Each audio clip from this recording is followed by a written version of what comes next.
I went on vacation with my husband in a country house. For excitement, he locked my hands to the bed, but suddenly he collapsed and died on the spot. I was trapped on the bed for 5 long hours. The cuffs cut deep into my wrists. I bit down hard, broke my own bone, and pulled with all my strength. It worked. I jumped off the bed and snapped the wooden headboard. I walked toward the door, ready to escape, but when I looked back, I was still on the bed. It was only an illusion. I forced myself to calm down. The sun was setting. I had to find a way to survive. Then I saw a phone on the nightstand. I reached for it, but it stayed just out of reach. I had no choice but to stop. The struggle left me burning with thirst. I remembered the glass of water my husband placed on the top shelf. I lifted the board with the cuffs, slowly sliding the cup into my hand. I finally had it, but with both hands locked, I couldn't drink. I had to put it back. Then I remembered the tag from my new clothes. I found it on the shelf. I rolled it into a straw, held it with my mouth, and pulled the cup close to drink. I drank with desperation, but after 2 sips, I stopped. I didn't know how long I would be trapped. I had to save every drop. Wild dogs were tearing at my husband's body. The smell almost made me faint. Time passed. My eyes grew heavy. I was losing strength. I drifted into unconsciousness. At midnight, the dogs fled in panic. Strange sounds woke me. In a daze, I saw a figure standing in the corner. I thought it was another illusion, but when I opened my eyes again, a man stood by my bed, smiling in a disturbing way. He slowly opened a box. Inside was jewelry and gold. I shut my eyes tight,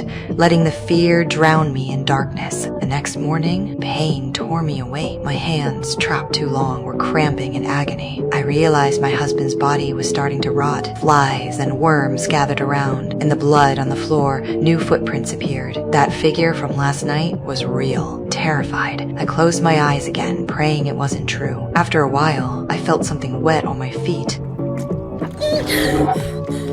I kicked hard, almost breaking down. As dusk approached, I knew I couldn't wait anymore. If I didn't fight, the dogs or the thirst would finish me. Then, a memory came back. When I was a child, my hand was cut by glass, and a new thought flashed in my mind.